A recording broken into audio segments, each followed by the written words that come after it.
ladies and germs, to the Alex at Bat podcast. We are in week 17 of the NFL 2017 season.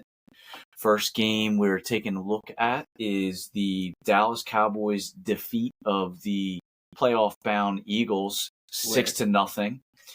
Play-by-play. We are going to take a look at what was ultimately a defeat of the Eagles. Not only a defeat, but it prevented them from their franchise record 14th win. However, 14? 14, yeah. No, it's they only had 13 wins, but that was still a franchise record. Well, no, it would have been their 14th victory of the season, which would have been a franchise record. However, it didn't appear from the personnel that the Eagles were serious about actually going for 14. Yeah. I mean, Sudfeld took a majority of the snaps. I think Foles only was like 4 for 11 passing. Dak Prescott had like a 20-yard touchdown pass, which was literally the only score of the game. So Ezekiel Elliott got up over 100. But if you look at the box scores for the Eagles, I mean, really nobody was doing a whole lot of anything. So what were your takeaways on the game? I mean, were you looking at this game itself, or were you looking more at Cowboys season's over, Eagles season, playoff season has just begun? Or did you see any value in this game itself? I definitely saw that the holes for the Cowboys were showing, like they have all year. Right. And they barely beat a team with their backups in. Yeah. That definitely is concerning for the Cowboys. I mean, like, look, we're going into the offseason. Like, for me, if I was the Cowboys, I would look at this game like, we're going to blow out this team. They don't care about winning this game. So let's go out and blow this team out. But they came out just, like, sluggish, not really doing much offensively, negative plays, drops. Des Bryant, once again, not, and more of the same. Yeah, more of the same. No, turnovers on the Cowboys' offense this time. But Dak Prescott, inaccurate, not accurate at all. I think for the Cowboys, you would call this a lucky game for sure. They were just really, really lucky. They're stinking it up. Yes. What do you think the psychology is from the Cowboys side of the ball? Obviously, the Eagles were doing exactly what you just mentioned. They were resting their starters. They were keeping people away from injury-prone type situations.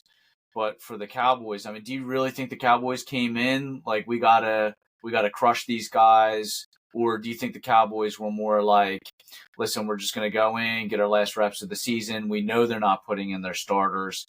We're not really looking for a blowout. Or do you think they were looking for the blowout?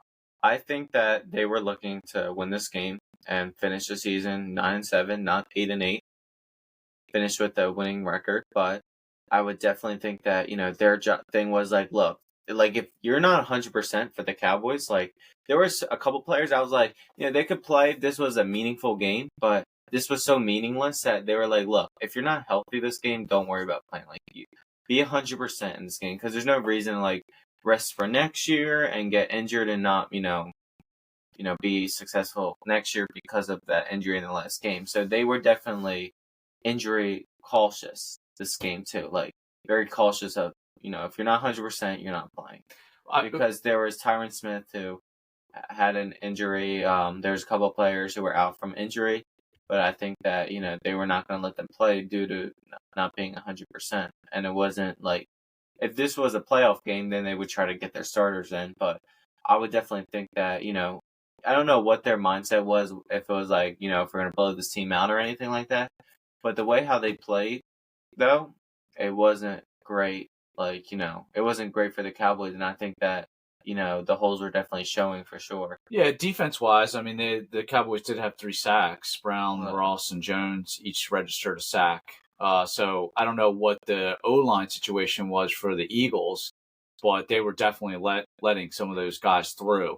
Absolutely. But if it's Sudfeld getting sacked, I mean, who really cares? Yeah, I was also thinking, too, was that even though the Eagles literally could not win or didn't look good, they literally had the NFL set. DeMarcus Lawrence could have been the NFL sack leader, I think, this game if he had just 1 sack. Okay. But the Eagles stopped him. He had 0 tackles. He did nothing this game. Interesting. Okay. He might have had like 2 quarterback hits, but he was not getting sacks. Like, they stopped these guys from getting records this year on the Cowboys team. Like Ezekiel Elliott, if he had like over 130 yards, I think he would have had a 1,000-yard season. Yeah, it was like a 103. Yeah, and then Des Bryant, all he needed was a little less than 200 yards. Like, he needed a big career game. Like, yeah, well, he's been pooping the bed the whole season. He's been pooping the bed this whole season. Like, they stopped guys from getting a 1,000-yard season. So, like, I think he would. So, I think he would need like 190 something yards to get 1,000, or even get a little close to 1,000.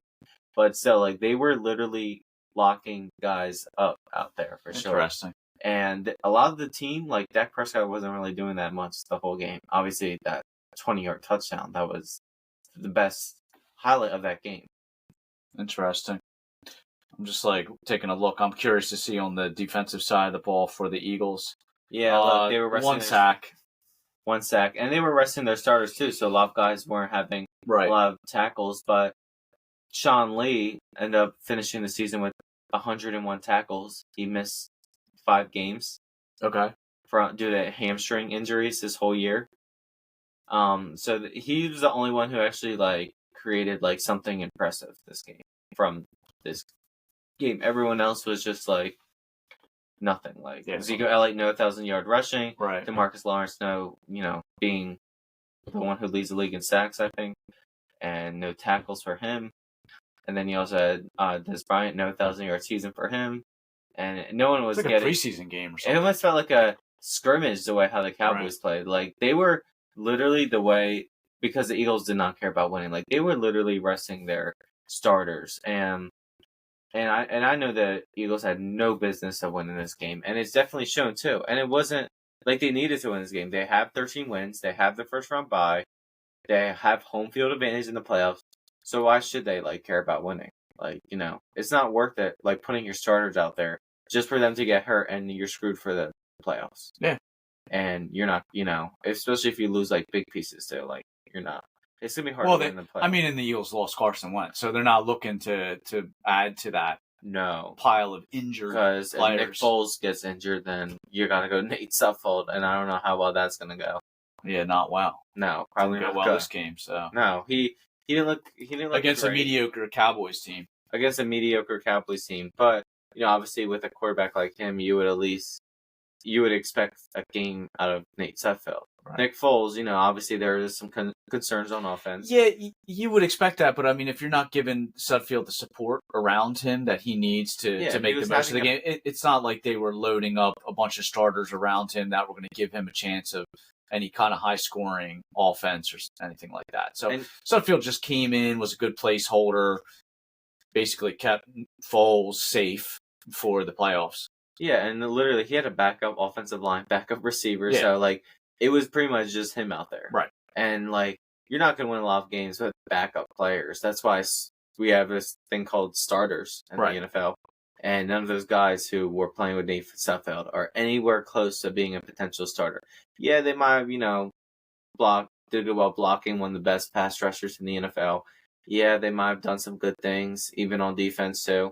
They might have done some good things, but none of these guys who are playing most of this game were like anywhere close to being a starters, and that's why they're not going to probably play in the playoffs. That's why, it's usually just going to be the players who weren't playing this game who are kind of resting. Okay. Well, moving on to the Cardinals versus Seahawks. Cardinals won 26-24. Looked like Phil Dawson was the man of the hour in that game. Kicked a field goal in each of the 4 quarters to power on past the Seahawks. Arizona's still sitting at 8-8. Seahawks are 9-7. What's